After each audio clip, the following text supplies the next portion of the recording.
What more? What more?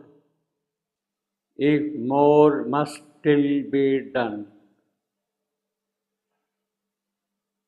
This is pertaining to the yoga of Savitri.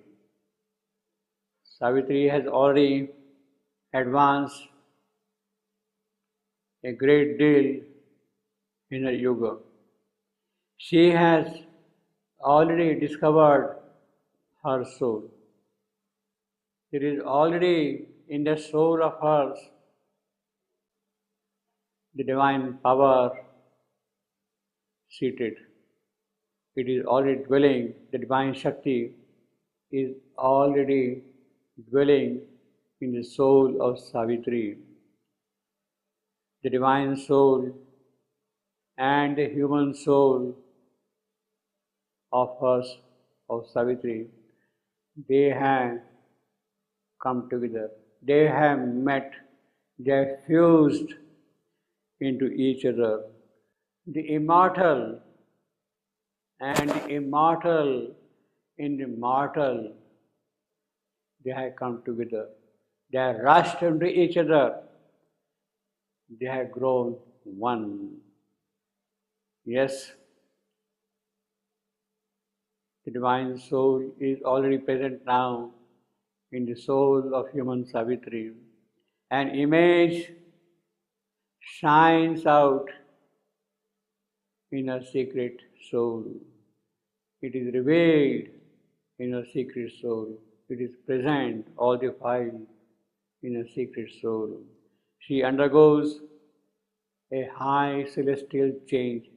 Savitri undergoes this high celestial change. She thinks with the thoughts of the immortal. Her life is governed by the divine law. Every act becomes an act of God.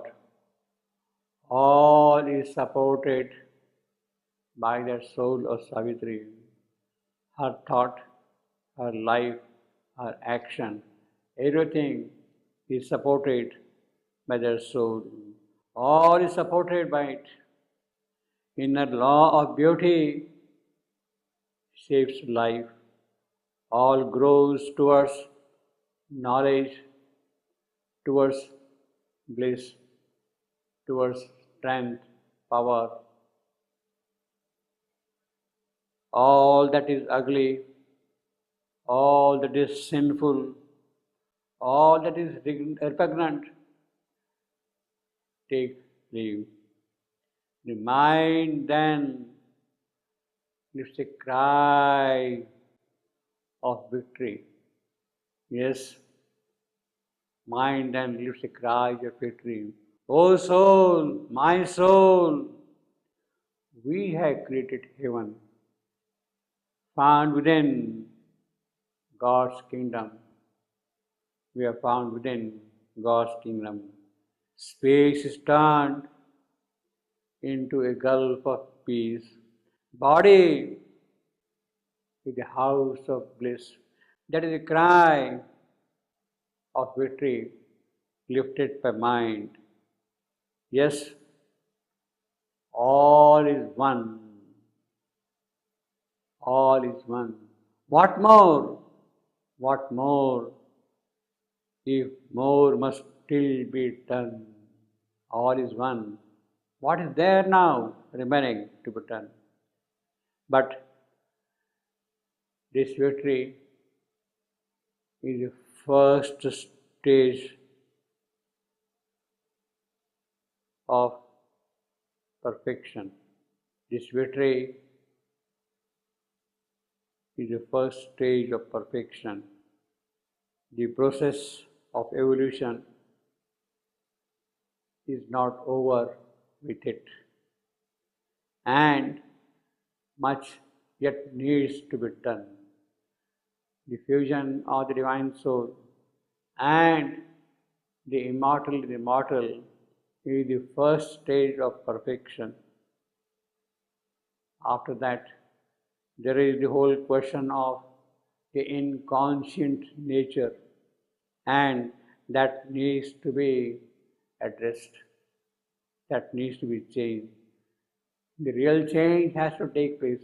Of course, that change can take place only when the soul comes forward, comes out, and operates directly on this nature.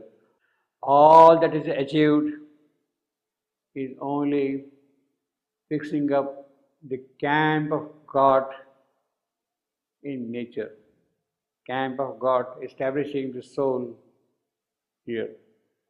That has been done. But the inconscient nature must be got rid of. Inconscient nature is the real obstacle. It is in it that death is lost. Death is lost in the inconscient nature, not in the soul. The discovery of the soul of the divine Shakti living the soul, therefore, cannot directly conquer death. Death, if it has to be conquered, things have to happen in the inconscient nature. And Savitri has to still attend to that. Savitri must empty herself out fully, totally of those inconscient ingredients. Make that place vacant, a total void, a void where death cannot stay. And in that total void, in that complete annulment, it is then possible that God may come and live. That is what Savitri has to do now. After the discovery of the soul, the total annulment of herself and making the place empty for God's residence, that is the yoga Savitri has to carry out forward. Only when the inconscient nature, where death is lost, is emptied out, the victory towards death can begin.